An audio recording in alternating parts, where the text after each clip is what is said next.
Right. Hello, everybody. I know people are popping in, but I wanted to welcome you to our first AI and talent management session. I'm going to get our slides queued up here. If I can get this to work. Um, so thank you, everybody, for popping on today to talk about AI and talent management. This is a first in a four-part series. Um, on using AI in a bunch of different ways in talent management. And today we're gonna talk about my area of expertise and the area where I spend all my time in terms of teaching, research, and talking with organizations around employee attraction and mobility. I'm JR Keller. I'm an associate professor of human resource studies here at the ILR School at Cornell University. I'm also the associate director of research and corporate outreach at ILR Wide, which is one of our newer institutes aimed at improving inclusivity, diversity, and equity within organizations. So just a quick primer. There is so much going on in the world of AI in the realm of employee interaction and mobility. There is no way that we can possibly cover all of this in the next 29 minutes. So what I'm going to do is highlight the things that pop up most often in the conversations we have with CAHRS, with companies, the questions we're getting from our students and the companies that are recruiting our students, the types of topics that we're starting to spend more time engaging in our own research with, and that we're teaching in the classroom. So again, consider this a very broad survey of the landscape. And I thought where we would start is noting how you can participate today. One, you can certainly use the Q&A feature to send those questions in to me. I'll do my best to answer those as they come in. You can also use the chat feature where you can not only chat with me, but you can chat with each other, which would be terrific. So I would like to start by talking about the practical applications of artificial intelligence and related technologies in the attraction space. One of the biggest areas that we see AI being leveraged is in support of trying to deliver a better candidate experience. And I'll try to break this down into what I see as three of the big buckets here. The first is the use of AI chatbots, right?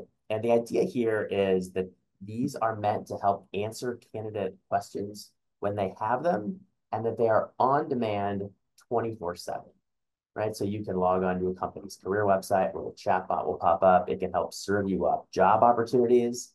It can answer questions about the skills and experience. Once you've applied for the role, it can give you updates, right, on the status of your application. And one of the biggest things for recruiters is that it helps with automated interview scheduling, right? So that you don't have to have a million emails back and forth or phone conversations with candidates simply to schedule interviews, right? And some of you, right, at really large organizations out there, that tends to take up a ton of time. So this can be a real big time saver and helps candidates, right, feel like they're being paid attention to very quickly.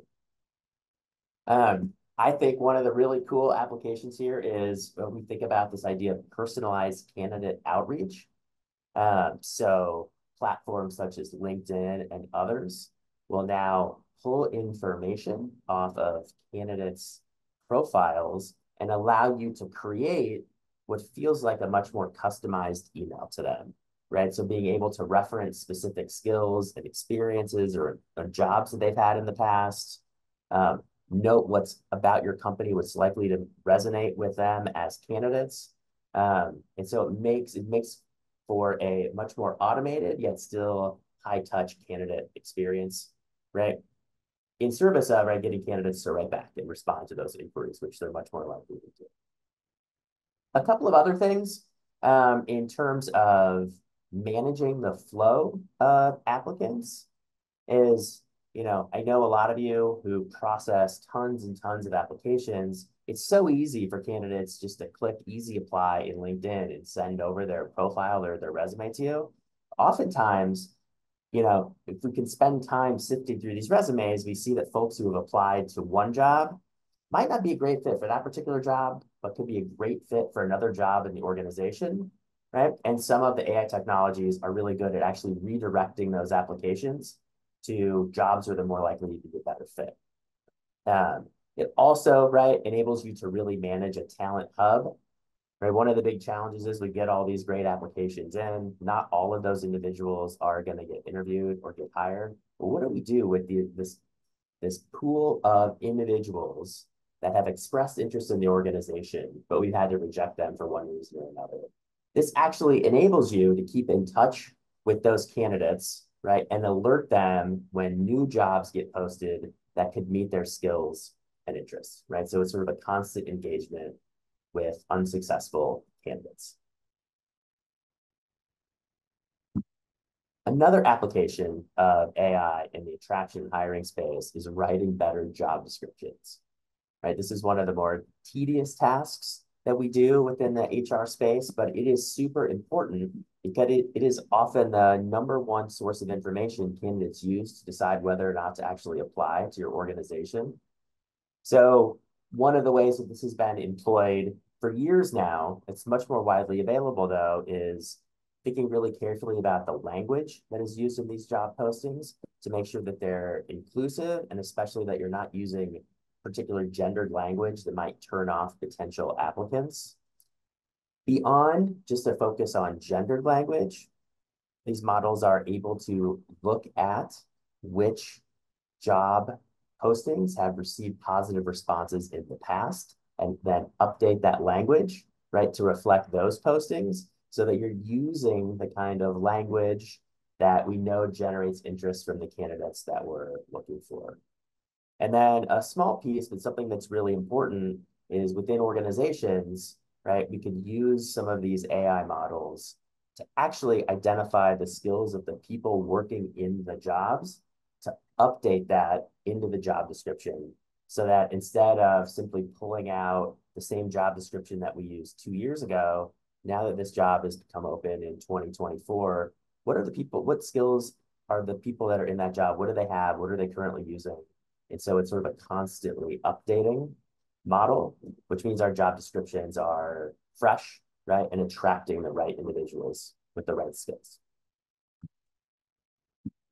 Right, AI is also great at evaluating candidate applications, right? So as we get tons of applications in, this has often been built into to human resource information systems.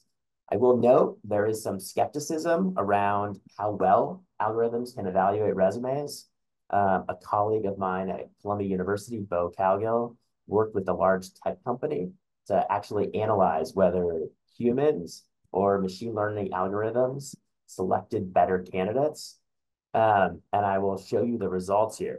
They found that the introduction of a machine learning technology yielded candidates that were 14% more likely to pass interviews and receive a job offer, 18% more likely to actually accept those job offers when they got them, 12% less likely to show evidence of competing job offers, and were also, right, maybe most importantly, more productive once they were hired as employers. And it's really useful to understand why that happened, right?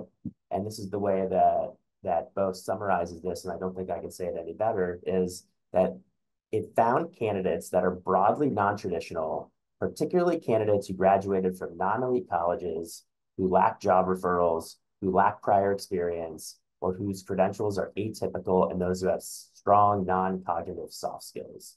So it's a great job at identifying aspects of candidates that human evaluators find it very easy to overlook. So some real promise here in the evaluation space. It's also been used to sort of reinvent interviews. As much as our undergraduate and graduate students dislike the use of HireVue and other automated interviewing softwares, it has done wonders for allowing organizations to actually interview at scale and gather more information about candidates than they could simply through a resume review. A newer sort of evolution of these tools is what I call AI co-pilot experience. One of our former alums here at ILR founded a company called BrightHire, which I think is a really nice example of this.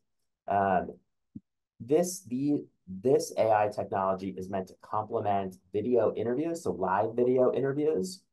And the idea here is that it provides diagnostics on how the interview is actually happening to train interviewers to get better interviews in the future.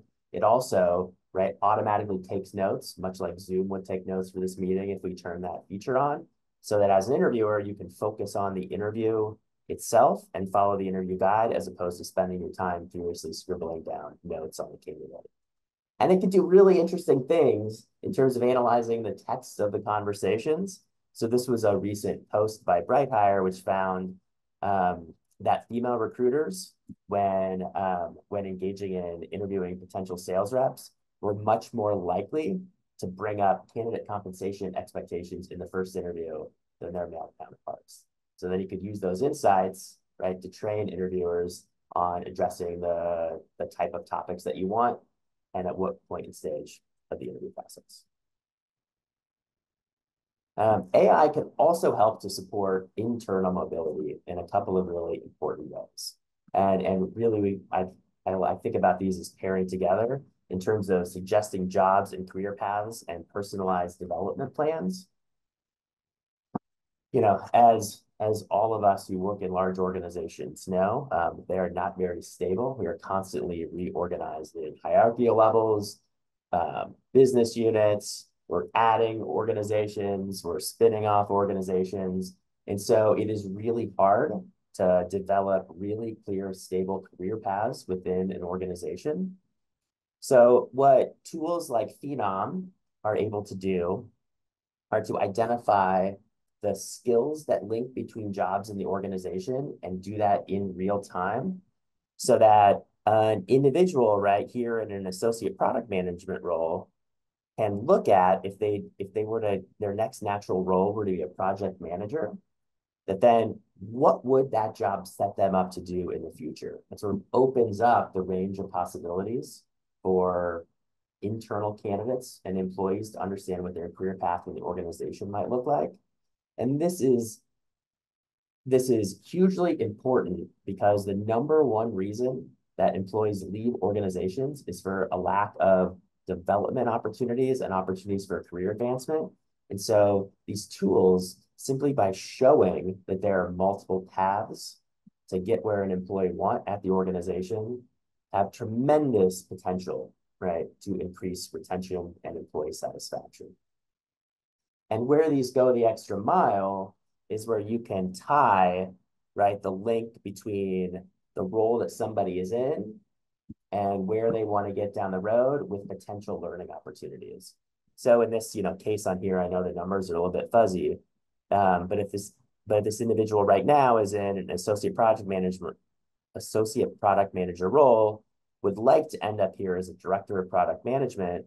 Right now, right, they only have about 58% of the skills for that job, right? So how are they going to fill those other 42%? Well, you can link this to learning management systems, and it will suggest learnings, right, that will help them develop and demonstrate those competencies, right? So that might be something like LinkedIn Learning, if that's what you're using as an organization. It could actually point you to specialized development programs, like mid-career, early career, late career development programs within your organization. But not only providing what the paths might look like, but how you can support taking the path that you want. Right? So this is sort of this arrow here that we put on here. And I think it's really important to think about as TA mobility professionals, how we can sort of support and help with the integration of these to accomplish the goals that we want. And one of the big things here is to really understand what makes you unique as an organization, right? So really understanding what's unique about our company culture, what's unique about our jobs, what's unique about our particular employees and the type of candidates that we want to attract. Because, if you think about things like job postings, you can use data from LinkedIn to figure out, like LinkedIn will help you create job postings that it knows have attracted candidates to other organizations in the past. But that's going to end up being a very generic job description, right, that appeals to everybody, but doesn't have anything specific about your organization. So being able to use the AI to create sort of the template and then customize that with the information you want to attract the candidates that you want to attract is going to be the one really powerful way to really humanize the process and make it much more effective. The other piece, one of the things that I think might be most important, even though I have it listed second here, is leading conversations around transparency and explainability. So this is a really great article that was really written about the potential limitations of artificial intelligence and machine learning in organizations by a bunch of IO psychologists. And they highlighted two things here. One is that algorithms are to some extent a black box, so that it's often unclear to us as we implement them how they work, but then even harder then to explain to candidates how they're being deployed. And partly for that reason, there are lots of unfavorable reactions toward the use of artificial intelligence and machine learning in the evaluation and screening process. And I just want to show you a little bit of data around this, because I think this is super powerful. For a group of our colleagues who did 5 studies around the use of artificial intelligence in making hiring and promotion decisions. And I'll just read this to you here. The results of those studies indicate that personnel decisions driven by algorithms are perceived to be less fair than identical decisions featuring more human involvement. They are subjectively perceived to violate procedural justice by reducing considerations to easily quantifiable performance data. Another way to put this, in slightly more plain English, less academic way, is that when candidates know that they're being evaluated or screened exclusively by some sort of AI or machine learning algorithm, they don't feel like they're actually being evaluated as a whole person. And they don't believe that that can take place unless there's a human involved in that process. And I want to show you some data from some actual studies that show this. So this is data from a related study that looks at the level of organizational distrust among candidates when they know that the hiring process was largely determined by an AI software. I think what's really interesting here is that rejected candidates, right, regardless of which process is used, felt like the decision was pretty unfair, and they have less distrust in how the decision was made. But even among candidates who were accepted, so candidates who received a job offer, right? Candidates who know that they were evaluated via artificial intelligence are much less trustful of the organization that they're actually joining, even though they got hired, because a human wasn't involved in the process. And we can see this on the other end here, which is this idea of organizational promotion. So how likely are employees, right, or candidates likely to say to their friends and family that they should apply for this job, that it would be a great place to work? Even among hired candidates, right, those candidates where the decision was largely driven by a human interview and selection process are much more likely to speak positively of the organization, right, than those that were hired because they were screened through an algorithm. And so it's really important for us as HR practitioners to really think about being able to explain to candidates and employees when AI is being used, why it's being used, how it's being used, and at least at a very high level, what it's doing. You don't necessarily have to know how all the coding behind the scenes works, and really being able to explain this to candidates, to employees, and to managers. And I'm going to show you one graph and one little chart that I think will really bring this home. So in the same studies that I just showed you, they asked about the trust in the factors that were used to make a decision. And as you can tell here, in general, trust was low in the process when an AI decision maker was used.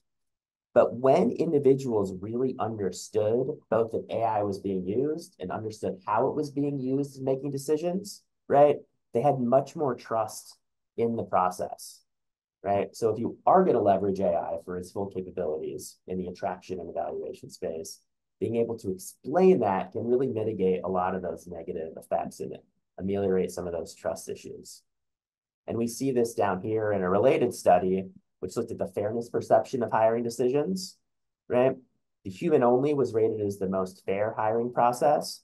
But when you have human, even with an algorithmic option, so where an algorithm helped to do some of the screening, but didn't make all of that decision, trust was a little bit higher. So again, it's explaining, right? This idea of explaining who's involved in the process, at what stages, and at least at a very high level, how it works. That is a super powerful role that HR professionals can play in supporting the AI revolution. A couple of other things. It's really important to think about how to define and measure outcomes, right? These are there are a million different outcomes over here. Here's just 19 of those by the Academy to Innovate HR. But really thinking about, we're going to leverage all these tools. What is it we really want to measure, right? A lot of these here, right, are sort of traditional measures, right? Performance, potential, time to hire, cost per hire. But more and more, right, organizations are thinking about, we want to hire because we want to be more innovative. We want to be more creative, right? We'd like to see new products. So can we think about, right, in our roles, like where can we find metrics that will help us evaluate the outcomes that our business partners really care about? And so when we think about future directions beyond what's already out there, I think that there are at least a couple of things to keep an eye out for, right? A huge percentage of these algorithms are based on skills, right? So understanding both the skills that are needed for a particular role, or understanding the skills that an individual has expressed through their work history or through their resume or their LinkedIn profile.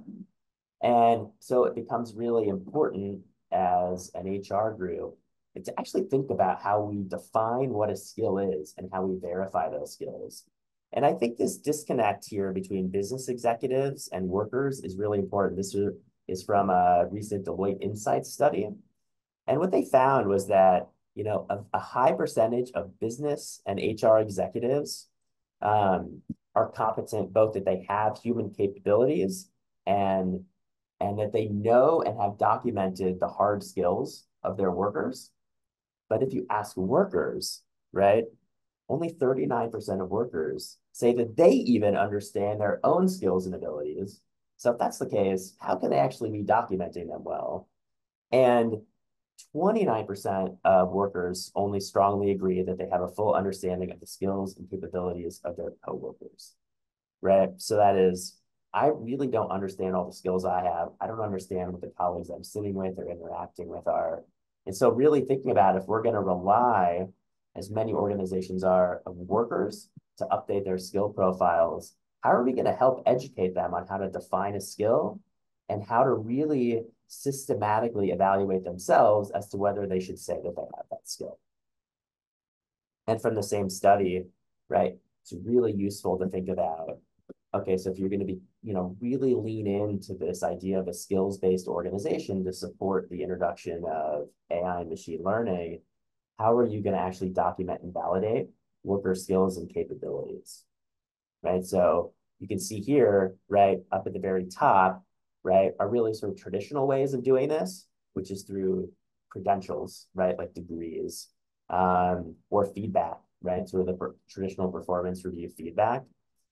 Where we want to really think about here, right, are there ways that we can really do a better job of thinking about leveraging AI to help infer worker skills, to suggest to them what skills they might have, even if they haven't actually been able to put the language behind it. So a really important piece of where we can really guide how this unfolds. Another piece here is really thinking about organizing around artificial intelligence, right? And so one, you know, I think this really falls in the three main buckets. So part of this is the idea of integration. So you're going to leverage different AI technologies and data sources across the organization. How are you going to pull all of those together, right? Making sure that either they're all nested in a single human resource information system, or at least owned and managed, right, by a single part of the organization. So this is related to this idea of ownership, right? Who is going to own these particular tools and who's going to evaluate their effectiveness, right? Do you want that to be in a people or data analytics group? Do you want to have talent acquisition own its own AI tools, performance management own their own, learning and development own their own? What we really want to think about is, even if that ownership is dispersed, how we at least bring those together, right? So we're leveraging all the data that we have and allowing these systems to talk to each other. And the last piece here is my cheeky graphic here for escalation is to think about a lot of what we're trying to do with AI in the attraction mobility space is to automate things, right?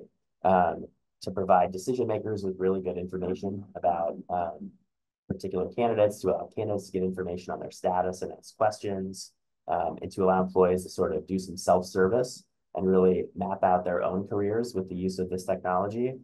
But occasionally these tools aren't going to work perfectly, or because employees, candidates, managers have had their really sort of basic questions answered, things that they used to have to spend a lot of time on, they're going to then start to ask higher level questions. And so thinking about, do we have a process in place, right, to escalate questions, right, that the AI and machine learning tools that we're using aren't really that great at answering, at least just yet. And so we can think about putting sort of some decision criteria around there around how to escalate these. So where we go from AI to integrating human decision makers, really important to think about. I'm happy to see if we have any particular questions popped up in here. Okay, so don't see any questions right now. So I will let everybody know that this is just the first in a 4-part series. So we'll reconvene. This won't be me. We'll have different faculty leading these different sessions. We'll reconvene on May 8th to talk about AI in talent analytics and workforce planning. May 22nd, also at 1 p.m. for AI and how it impacts the employee experience. And June 5th to look at how AI impacts the performance management space. Thank you all for joining me for this quick 30-minute overview. I hope there were some good insights you were able to take away, and I hope it fosters some additional conversations after we sign off for today. Have a wonderful afternoon.